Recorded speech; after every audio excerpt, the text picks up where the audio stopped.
شروع اللہ کے نام کے ساتھ جو بے حد مہربان نہایت رحم والا ہے۔ میرے محترم دوستوں، بزرگوں، عزیز ساتھیوں، یہ ایام مخصوص ایام ہے اور یہ مہینہ بابرکت مہینہ ہے۔ ذی الحجہ کا مہینہ قربانی کا مہینہ ہے۔ اس مہینے میں 1 تاریخ سے لے کر 10 تاریخ تک یہ دن تو مخصوص ہیں ہی۔ حجاج کے لیے اس سے مزید 13 تک مخصوص، تکبیر تشریق کے لیے 13 کی عصر تک مخصوص، قربانی کے لیے 12 تک مخصوص، کہ 3 دن قربانی کے، 5 دن تشریق کے، کہ ان میں تکبیرات پڑھنا واجب۔ وجہ کیا ہے ان تمام خصوصیتوں کو بیان کرنے کی؟ یہ سمجھنے کی چیز ہے، کیونکہ ہمارا دین رواجی دین نہیں ہے صاحب، کوئی رسم ہے یا کوئی رواج ہے۔ ہمارے یہاں عبادت ہے۔ کیا ہے؟ عبادت۔ نماز عبادت، روزہ عبادت، حج عبادت، قربانی عبادت، تمام ارکان حج عبادت، رواجی کچھ نہیں کہ کوئی رسم ہو یا رواج ہو، نہیں، اس کے پیچھے ایک وجہ ہے اور ہر وجوہات کو سمجھنا۔ قربانی رواجی نہیں ہے، اس کی بھی وجہ ہے، ورنہ یہ مسئلے قربانی پر کھڑے ہوتے ہی نہیں اگر ہم نے قربانی کو عبادت سمجھا ہوتا۔ کیا سمجھا ہوتا؟ عبادت۔ اس لیے فرماتے ہیں علماء، عادت اور عبادت میں بہت فرق ہوتا ہے۔ عادت اور عبادت بہت فرق ہوتا ہے۔ یہ جو چھوٹی سی صورت ہے، جناب رسول اللہ صلی اللہ علیہ وسلم کو تحفے کے طور پر تب دی گئی جب آپ کے دل میں ایک سخت تکلیف اور غم تھا۔ کیا؟ سخت تکلیف، کیونکہ آپ کے نرینہ اولاد کا انتقال، کہ ایک بیٹا انتقال کر جائے اور والد اتنی بڑی ذمہ داری کا حامل ہو تو کیا کیفیت ہوتی ہے دل پہ کہ مجھ پر ایک ذمہ داری ہے، اس ذمہ داری کو میں کس کے ساتھ بانٹوں؟ کہ جس طرح حضرت موسیٰ علیہ نبی علیہ السلام زبان میں لکنت اور دعوت دینے کس کو جانا ہے؟ وہ سب سے بڑا وقت کا ظالم و جابر بادشاہ، کہ اس کو دعوت دینے جانا ہے۔ کیا کیا جائے کہ اللہ آپ میرے ساتھ میرے بھائی ہارون کو کر دیجیے، کوئی تو معاون ہو، کہ جتنی بڑی ذمہ داری ہوتی ہے معاونت آدمی اتنی تلاش کرتا ہے کہ کوئی تو معین و مددگار ہو۔ کہ حضرت عیسیٰ علیہ السلام پہ جب ذمہ داری آئی تو ایک ہی جملہ تھا، کون ہے انصار میرا مددگار جو اللہ کے لیے میری مدد کرے؟ تو حواریون نے کیا کہا؟ نحن انصار اللہ، ہم ہیں اللہ کے مددگار، دین کے مددگار۔ اور پھر جب اولاد ہو اور اولاد ہو کر انتقال کر جائے، پھر نرینہ اولاد ہو پھر انتقال کر جائے۔ بعض محدثین کا جس بات پر اختلاف ہے مورخین کے ساتھ کہ کسی نے 3 بیٹے کہے، کسی نے 2 بیٹے کہے آپ صلی اللہ علیہ وسلم کے۔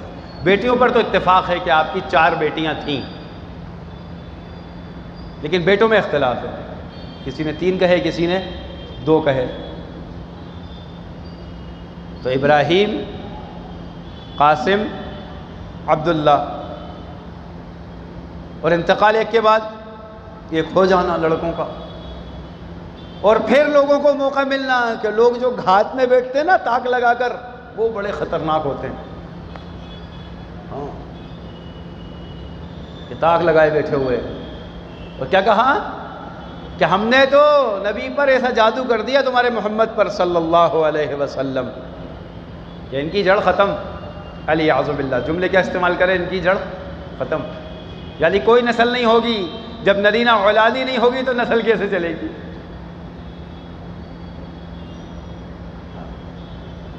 ہم یہ کر چکے ہیں.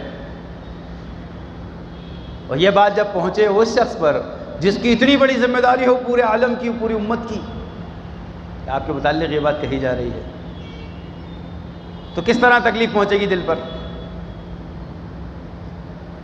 اور پھر کہ جب بندے کا دل ٹوٹتا ہے تو وہ تلاش کرتا ہے کوئی سہارا، کوئی تو ہو جو کندھے پر ہاتھ رکھے، کوئی تو ہو جو تسلی دے. اور نبیوں کو تسلی دینے والا، سب سے بڑی ذات والا، سب سے بڑی قدرت والا اللہ ہے. کیا تسلی دی ہے اتنے پیارے انداز میں، انا اعطیناک الکوثر.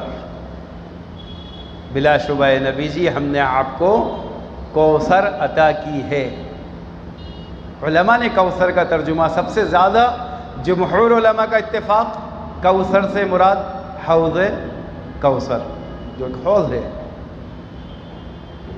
اس کی عروج کتنی، اس کی طول کتنی، اس کی لمبائی کتنی، اس کی چوڑائی کتنی، کئی روایتیں. بعض میں پہلے آسمان سے دوسرے آسمان تک، بعض میں زمین سے لے کے آسمان تک، بعض میں مشرق سے مغرب تک. یہ زبردست حوض عطا کی ہم نے آپ کو. بعض مفسرین نے لکھا ہے کہ یہاں مراد ہے کہ ہم نے نبی جی آپ کو خصوصی قسم کی تمام نعمتیں عطا کی ہیں. اور اڑایا کیا جا رہا ہے کہ ہم نے جڑ کاٹ دی ہے، اور یہاں کیا کہا جا رہا ہے، ہم نے آپ کو نعمت عطا کی ہے خصوصی. اور حوض، کیا وہ حوض کے متعلق احادیث دیکھیے اٹھا کر، کہ جس کا پانی شہد سے زیادہ میٹھا، دودھ سے زیادہ سفید. پیالے کتنے؟ جتنے آسمان پر ستارے. ہر امتی کے لیے ایک پیالہ، جس درجے کی جیسی قربانی، ویسے آتے جاؤ. کہ جب شدید پیاس کی حالت میں لوگ ہوں گے، تڑپ رہے ہوں گے، کوئی سایہ نہیں ہوگا، ہر شخص اپنے گناہوں کے بقدر اپنے پسینے میں ڈوبا ہوگا. اس گرمی کی شدت کو جھیلتے جھیلتے میدان محشر میں، اور پھر وہاں کھڑے رہنا حساب کتاب تک، اس کے بعد داخلے کا ملنا. تو اب جو پیاس ہے اس پیاس کو بجھایا کیسے جائے؟ کہ نہ وہاں بھوک ہوگی نہ پیاس ہوگی جنت. تو بجھانے کا طریقہ کیا ہے؟ کہ بجھانے کا ایک ہی طریقہ ہے کہ پیاس بجھانا ہے. اے نبی جی ہم نے آپ کو حوض کوثر عطا کی ہے، آپ اس حوض پر سب کو، اپنے ایمان والوں کو بلائیے جتنے امتی ہیں، اور ان کو آپ اپنے دست مبارک سے پانی پلائیے. حدیث میں ہے کہ جو اس سے ایک بار پانی پی لے گا سیراب ہو جائے گا. کیا اس کی پیاس ختم؟ اب جنت میں جتنی نہریں ملیں گی مزے کے لیے، لذت کے لیے، اتنے عیش و آرام کے لیے. صاحب ایک گاڑی تو پہلے سے ہی تھی لیکن ایک اور خرید لو. کیوں خرید رہے جب ایک موجود ہے؟ کہ نہیں صاحب وہ تو شوق ہے نا، کہ لذت اور مزے کے لیے. کہ لو، جب دودھ کی نہریں، شہد کی نہریں، شراباً طہورا پاکیزہ، یہ سب مزے کے لیے ملے. لیکن پیاس یہیں ختم. کہ حوض کوثر پہ داخلہ کس کو ملے گا، اور اس میں درجے کیسے ہوں گے، وہ درجے بھی بیان کر دیے. کہ سب سے اونچے درجے والے وہ ہوں گے جن کو جناب رسول اللہ صلی اللہ علیہ وسلم اندر داخلے کی اجازت دیں، آ جاؤ، کیونکہ فرشتے کھڑے ہوں گے. جیسے زمانے میں کوئی چھوٹا موٹا وزیر ہو، گلی کوچے کا، نکڑ کا، آج کل تو ہو، تو کہتے ہیں صوبے کا ہی کیوں نہ ہو، کیا حیثیت ہے. اس سے ملنے جاتے ہیں تو کیا لگے رہتے ہیں؟ بیریکیڈ. ارے ہوتے کہ نہیں ہوتے؟ بیریکیٹنگ ہوتی ہے. کہ جی کیا ہوگا؟ کہ صاحب اب اجازت سے جانا پڑے گا اندر. تو بیریکیڈ ایسے لگے ہوئے ہیں اور وہاں پر خدام کھڑے ہوئے ہیں نگراں. تو وہاں حوض کوثر پر فرشتے نگراں. کہ جی اسے داخل نہیں ہو سکتے آپ. کیا آپ کی علامت پہچانی جائے گی؟ جیسے یہاں پاس لگتا ہے کہ آپ اسپیشل پاس لائے ہیں بھائی، یہ صاحب کے آدمی ہیں، ان کو آنے دو. اس کے آدمی ہیں؟ صاحب کے. صاحب نہیں کہتے ان کو، سانپ. یہ انہیں کے آدمی آنے دو. یہ امت کو ڈس رہے تھے، انہیں بھی ڈسیں گے، آؤ اندر آؤ. یہ خصوصیت ہوتی ہے، میں مثال دے رہا. تو وہ اندر آتے ہیں، اسپیشل پرمیشن ہوتی ہے کیونکہ ان کو. اب وہاں پر پرمیشن کے لیے آپ کا کیا ہوگا پاس؟ کہ آپ کا پاس ہوگا آپ کا وضو. اللہ کے رسول صلی اللہ علیہ وسلم نے فرمایا کہ قیامت کے دن میری امت کی پہچان اس کے اعضاء کے چمکنے سے ہوگی کہ جتنے اعضاء پر وضو ہوتا ہے وہ اعضاء ایسے چمک رہے ہوں گے جیسے چاند چمکتا ہے، ایسے روشن. جانے دو. تو پہلا پاس تو نمازیوں کو ملے گا. اب جو نماز ہی نہیں پڑھتے وہ حوض کوثر کے کیا منتظر ہوں گے؟ کہ وضو ہی نہیں کرتے، ناپاک گھوم رہے ہیں آج کل کے نوجوان. وضو تو دور کی بات ہے، اللہ معاف فرمائے. آتے ہیں میرے پاس تو بہت، میں سنی سنائی تھوڑی کہتا ہوں. سب بہت پریشان چل رہا ہوں، یوں ہیں وہ ہیں. کہ جی نماز پڑھتے ہو؟ ہاں اس کے لیے تو دعا کریں، پاک ہو. جمعے سے شروع کریں گے، ناپاک ہی گھوم رہے ہیں.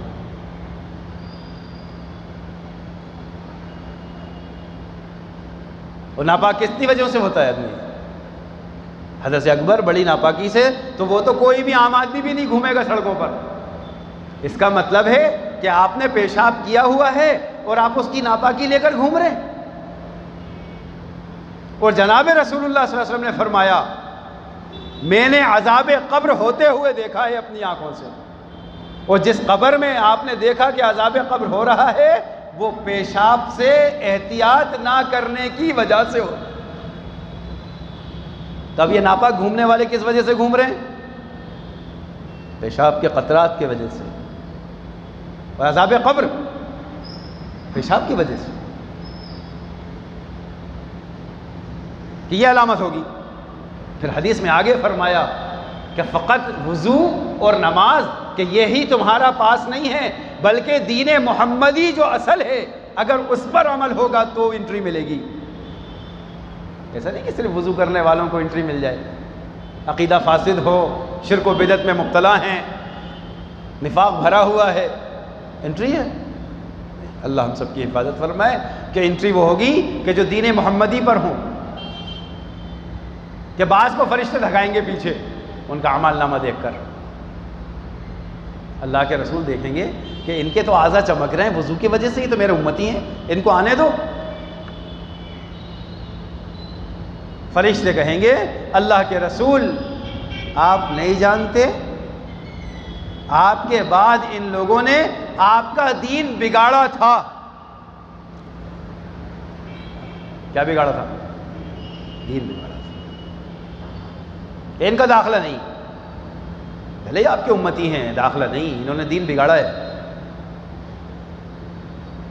اور نئی نئی باتیں پیدا کر لی تھی دین میں جس کو بدعت کہتے ہیں.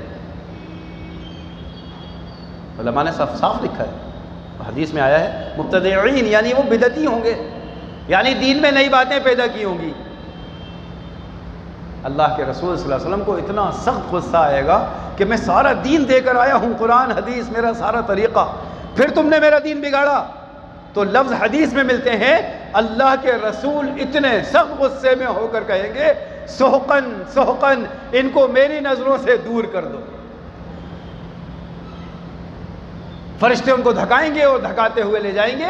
حوض کوثر ایک واحد حوض ہے جہاں پر پیاس بجھ سکتی ہے، اور جب وہیں سے دھکا پڑ جائے تو پھر پانی کہاں ملے گا؟ وہ کہاں تک لے جائیں گے فرشتے دھکیلتے ہوئے؟ ایسا نہیں کہ باہر نکال دو، دھکیلتے ہوئے لے جا کے جہنم میں پھینک دیں گے. ان کا ٹھکانہ جہنم.